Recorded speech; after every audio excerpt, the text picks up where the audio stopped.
David, Logan here with Logan Agri-Service. I'm with Carly with Bio S.I. And Carly, we're running across several of our clients who are contemplating reducing nitrogen rates in the corn crop for this year. And we know the reasons behind that. You know, times are tough. Nitrogen prices are very high. Grain prices not quite where we would like them to be. And you know, the biological space is relatively new to a lot of our growers, and even here at Logan Ag, it's somewhat new to us, but I believe that our agronomy team is well aware of some of the benefits that we can see from that. I would like you to weigh in on what you think would the effects of the biologicals can be in both corn and soybeans, but let's concentrate primarily on corn today, especially in these instances where we may be cutting back 30 or 40 units of nitrogen. Absolutely. So what we expect to see in the soil is those microbes releasing the tied up nitrogen that's there. So in soils, you have what's readily available, can be easily taken up by the plant, no effort necessary. And then you have what I like to call as like a reserve pool. So it's held up, it's there, but it's tied up and it can't be quite taken up by the plant. And so it needs those microbes to release it. Those microbes, if you apply ag formula, will start to break those bonds that are holding that nitrogen, and it'll make it more plant available. This way the plant can take it up. So essentially, we know that there's more nitrogen tied up in organic matter. So the higher organic matter soils would be something that could benefit from this, as well as low organic matter soils as well. Could you go into maybe a little bit of the differences on that, you know, of what perhaps the expectations might be? If they have lower organic matter soils, you know, it'll be a little more difficult to release that nitrogen, as those microbes will have to fight harder to feed themselves and grow in biomass. You know, one quick way to do that is to add, you know, some simple carbons like your sugar complex to help really get them boosted and grow out in biomass.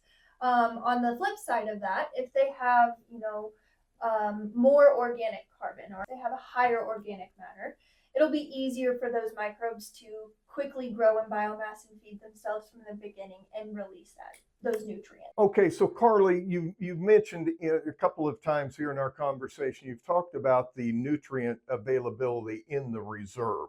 What exactly is this reserve that we have out here in our field? So you did mention the organic matter, but also the crop residue that's out there that holds a lot of nutrients as well.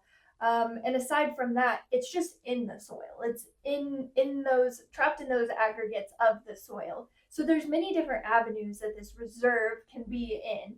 Let's talk about some of the benefits that we might see in soybeans, because all of the soybean fields, every field is going to have some sort of a post-emerge pass. Talk to us a little bit about what we might see in terms of benefits from the use of the ag formula biological with that post-emerge herbicide pass in our soybeans. You know, one of the biggest responses that we've seen when you're using ag formula and your herbicide pass is early stress mitigation of soybeans. So, you know, sometimes when you apply that herbicide, they'll change color, or they'll, you know, have a little bit of a struggle to bounce back.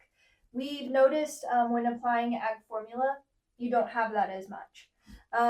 In addition, you'll have a better stand due to the roots being able to, you know, become more established there. And again, the nutrient releasing for those soybeans. Okay, so Brett Forsberg and I had a discussion earlier about the use of biologicals on some of the fields where P and K rates have been reduced, or in some cases not applied at all. And so the ag formula biological would certainly help with making those nutrients more available to the plant as well, plus the nitrogen. Yes, as we kind of talked about, there's a reservoir, or you know, an unavailable pool that all the nutrients can be put into, essentially. So these microbes will help to release those and move them to the readily available pool for those plants. Yes, you are correct. Okay, well, thank you, Carly. It's been great conversation here this morning with Carly and with Bio S.I. And we've been talking about Ag Formula, one of the new biological products that we have and are recommending for use across the board here at Logan Ag.